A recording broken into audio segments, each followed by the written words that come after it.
Hello, this is John here. We're just going to do a vlog for the research project for the HND in Health and Social Care. The reason why we're just going to do this vlog for this research project is because there's a few concerns as to how I want this task one completed for the research project. So in order to get a very good research project, we've got to be able to do the groundwork and the rider reading first. Making sure that we've got a very good research question, that we've got very clear aims and objectives, and we know exactly how we're going to conduct the research for this project. So most of you all have a good research question, but what we're just going to do here, just so that I can take you through as to how I want this template to be completed, we've got a question, to what extent might older people be discriminated against in society? So not the most exciting research question, but it's relevant here, and I'm just going to take it down through as to what we need to do for this. So that's the research question. You've all got your questions, so I know they're all good, but just moving on to the aims and objectives, and this is the big part where people are really getting confused as to what I mean by aims and objectives. So an aim of a research project is pretty much just telling me and yourself what your actual key reasons are for why we're actually researching this project. So here we've got analyse the history and key concepts surrounding discrimination on clients, families and communities. That could be your first aim. You're going to look at the history of how older people are being viewed in society, what the key concepts are about surrounding discrimination. So maybe for like older people, they might be just being stereotyped, they might be labelled, seen as a burden in society because they're no longer working. So here the first aim is just you're going to take me through what the history is, how we view older people, and what the key concepts are surrounding discrimination. So what does it mean to be old? You know, what do we mean by older people? When does old age start? Are you classed as old when you're 60, 70? So look at the social construction of what do we mean by older people? What does discrimination mean? I know some of you have got in your research question about how discrimination may impact the health and well-being of older people. If that is the case, you need to write here that you'll be looking at what do we mean by health and well-being? What do we mean? What does, you know, we've all got different views and perspectives of what that actually means. So you will need to do some research there if you've got that in your research question. So it's really important that we mirror this and match this to our research question, because there's no good having lots of different aims here that doesn't match your research question. So keep looking back to your research question, making sure does this relate to what I've got above.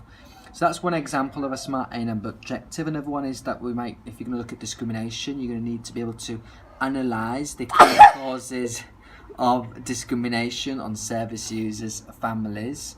Okay, so so how might people be discriminated against? So is it that, you know, people were stereotyped? Is it that they might be labelled? Is it that the fact that some of the causes that people are quite ignorant about older people, what it means? So if you're going to be looking at discrimination, you've got to look at how does discrimination's oppressive practice occur in societies. So that's one of another little aim, and again you've got how this might impact on clients. So it might impact on a client who might feel quite marginalised, they might feel quite worthless, a burden. So you're going to have to really analyse looking at how that might actually impact the client. So some really good theories on discrimination with the PCS model, so you could include that here in your aims objectives, so you can say that you will apply those theories to it. So just to sum up about your aims objectives, please make sure that they're quite smart, make sure that it mirrors what you've got above. Because some of the aims objectives are being a bit woolly and a bit not very quite clear cut, so please take that into consideration. You don't really need any references here for aims objectives. It's just got to be short, precise, but very clear as to what your aims are going to be. So history, key concepts, it could be about looking at cause of discrimination, how it might impact clients, and it could also include what strategies you're going to include in your project in terms of supporting clients who have been at risk of discrimination. Methodology, this is getting much better, but please make sure that you include could be a definition, some research about what qualitative research is, because that's what most of you are going to be doing. So please start off by looking at the qualitative research. Gilbert has got some really good research about what these terms mean and how it could be helpful in your research project. So once you've analysed what qualitative research is, you can then write about what you're going to be doing literature review. So what is a literature review? So in other words, it's your secondary research you're going to be doing. So why you're going to be doing secondary research, what's the benefits of it, what are some of the pitfalls you need to be mindful of.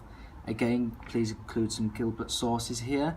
All of you are going to do a research activity within the primary research. So most of you, some of you are going to do a focus group, some of you are going to do an interview. Please do not just going to put right that you're going to do an interview and that's it. I want to know if it's going to be a semi-structured interview, is it going to be a structured interview, a non-structured interview. So please make sure that you're very clear and it's what interview it is you're going to do. And just tell me what are the benefits of doing a one-to-one interview. Why are you not doing a focus group? So it could be that you're just doing a one-to-one interview because you don't need to interview 3 or 4 clients. One will be enough. You can say that who you're going to interview. So you could say that you're going to interview a nurse. So it could be a social worker. Why? Well, maybe because they've got experience in working with people you're going to be, what you're going to be writing about for your research project. So write down what the benefits of an interview are, what some of the things you need to be cautious about. Another thing I've not really told many people about is about the ethics. So somewhere within this template here, and including your action plans and your logs, you're going to be doing write something about your ethics. So most of the work we do in health and social care is quite sensitive. You've got to think about confidentiality, that kind of thing. So please give some due consideration to the ethics within that. Finally, for your rationale of your project, so again, this is going to be very short. So all of your task 1 is about just over 1,000 words. So most people have gone over that. So please keep within your word count as much as you can. But for your rationale project, your brief outline, all you're doing is you're just taking me through what you're going to do in your project. So what your 3 or 4 arguments you're going to be looking at in your project. So your first question is you're going to be looking at the cause of discrimination, about the effects of discrimination, what theories you're going to look at within your work. You're going to be looking at some laws, what are some of the concerns around your laws you're going to be using. So in this case it could be the Equality Act. Why are you going to be analysing the Equality Act? What's your concerns about that law? So you need to get 3 or 4 arguments in there, what you're going to be writing about in your project. Please keep it brief. You don't need to get carried away. I don't need a whole essay in there. I just want it very clear, tight, just to outline what you're going to do. So it could be that your first part of your final paper will be looking at Second part of your final paper will be the effects of discrimination. The final part, you'll be looking at the strategies, the key themes, what professionals need to bear in mind when working with people of experienced discrimination. That's that. So please do put some sources here.